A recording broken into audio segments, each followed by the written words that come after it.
တ်ခွင်လုံးတုံဟီပဲတင်ပန်းတွေကိုချနေ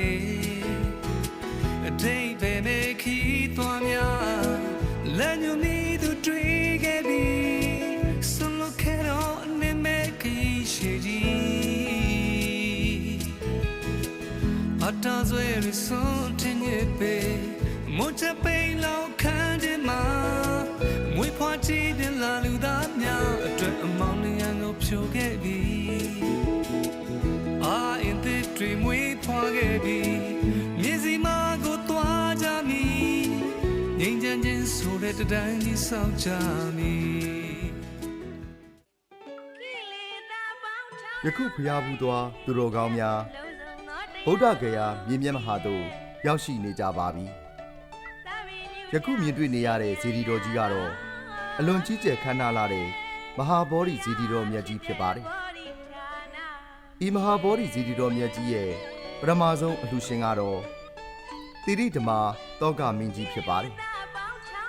ဇေဒီတော်ကြီးရဲ့နယံကပ်လှိုင်မှုတ်တွေမှာဗုဒ္ဓရုပ်ပွားတော်များထားရှိပြီးအစာဦးရဲ့လေးမျက်နှာနယံမှာပလဲကုန်းပုံသဏ္ဍာန်ဇံပြန်ရတိပုံများနဲ့စမ်းကြယ်စွာထုလုပ်ပူဇော်ထားပါတယ်ယခုနှစ်200စုမှာအမည်မထင်ရှားတဲ့မာဂရတိုင်းဘုရင်တစ်ပါးဟာအာသောကမင်းတည်ထားခဲ့တဲ့ဇေဒီတော်ငယ်အားယခုဖူးတွေ့ရတဲ့ဇေဒီတော်မြတ်ကြီးအဖြစ်ပြုပြင်တည်ဆောက်ခဲ့တာပဲဖြစ်ပါတယ်မြန်မာတက္ကရာ1239ခုနှစ်မှာအိန္ဒိယနိုင်ငံကာလကတ္တာမြို့မှာနန်းဆိုင်နေထိုင်တဲ့ဝိတိုရိယဘုရင်မကြီးကပျက်စီးနေတဲ့ဇေဒီတော်ကြီးကိုဆက်လက်ပြုပြင်ခဲ့ပါတယ်အဲ့ဒီနောက်မှာတော့ခေတ်ဆက်ဆက်ဗုဒ္ဓဘာသာဝင်တို့ကပြုပြင်ခဲ့ကြတာပဲဖြစ်ပါတယ်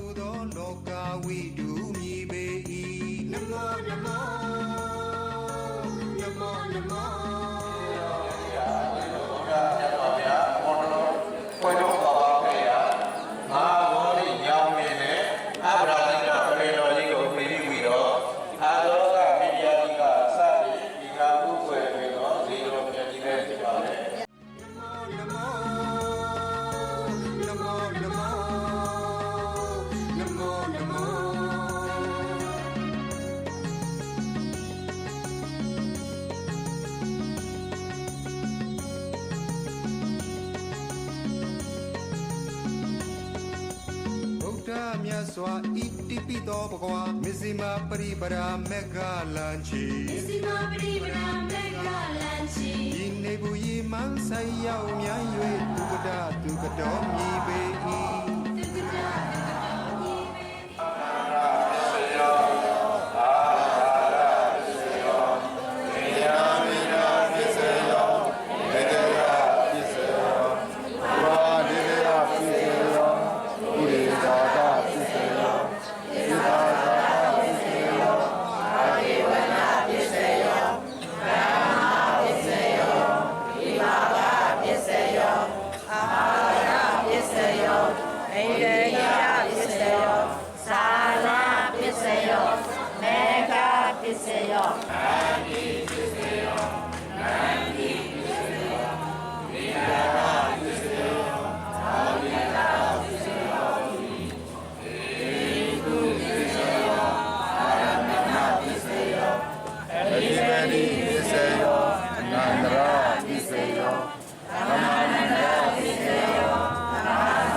၏Sa